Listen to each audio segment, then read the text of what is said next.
Welcome to Section 4, where we'll discuss interacting with a variety of databases using Spring Data. Spring Data is a collection of modules aimed at providing a Spring approach to data access, provides support for JPA, LDAP, Redis, MongoDB, and Cassandra, just to name a handful. This section will specifically cover Spring Data JPA with MySQL and how to set up data sources, entities, and repositories, implementing a RESTful API on top of our Spring Data components with Spring Data REST, using Spring Data with NoSQL databases such as Cassandra and Mongo, using Spring Data's new reactive support with Cassandra and Mongo, and caching with in-memory implementations as well as using Redis. Reading and writing from a database is a fundamental part of software development. Because of this, Spring provides many ways to interact with a variety of databases with Spring Data.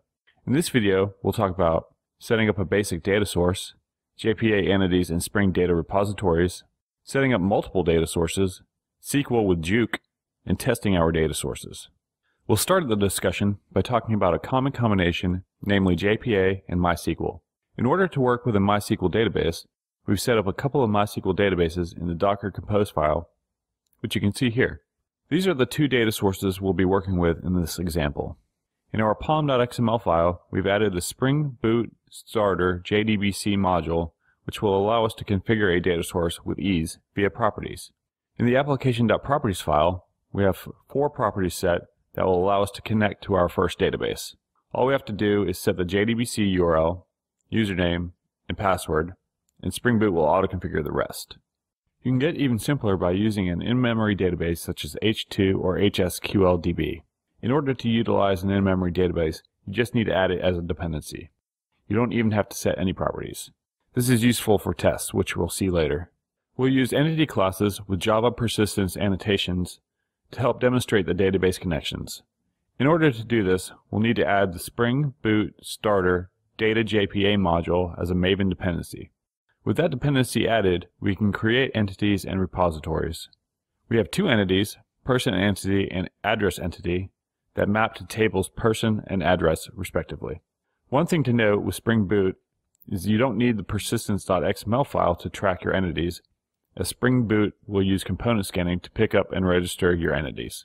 So we can scrap this file. To support CRUD operations for our entities, we've also created a couple of repositories using Spring Data. Similar to the entities, Spring Boot auto configuration will automatically pick up any interfaces extending repository or CRUD repository. The final piece that we need to get started with an example test case is to add a property to create the tables for our entities. If you are strictly using an in-memory database, then this step isn't needed, but we want to use the MySQL database we have set up. So we will add the spring.jpa.hibernate.ddl auto equals create that will tell our application to create the tables based on our JPA entities on startup. We can now take a look at a working example. In order to do this, we have a test class, JPA-IT, that will use the Spring Boot test annotation to spin up the application and auto-configure our data sources and components. The test person method will create a person entity and persist it to the database. We can then retrieve the saved person and print their information. If you look at the Section 4 schema in our database, we can also see that the tables were created. Now let's talk about some more complex scenarios. We are going to set up 2 data sources, utilize Flyways to handle our database initialization, and use Juke for our CRUD operations.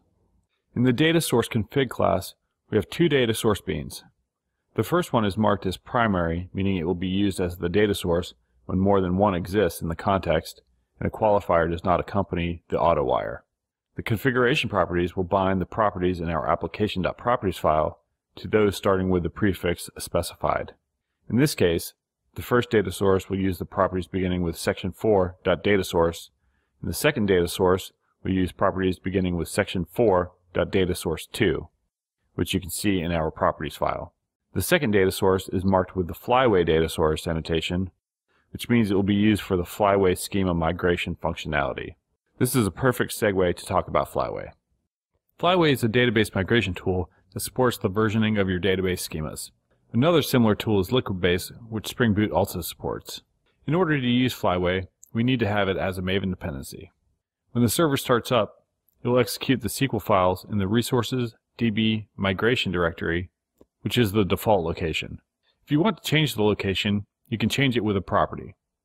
We can see now that the tables are created in section 4_2 schema, along with Flyways schema version tracking table. Since we now have the tables, we can generate code using Juke to interact with the new tables. In order to do this, we'll use the Juke CodeGen Maven plugin. This plugin will use the MySQL driver and point to our second MySQL schema and place the generated files in the target directory. We'll be using Juke with the second data source we configured, which will be handled in the Juke config class seen here.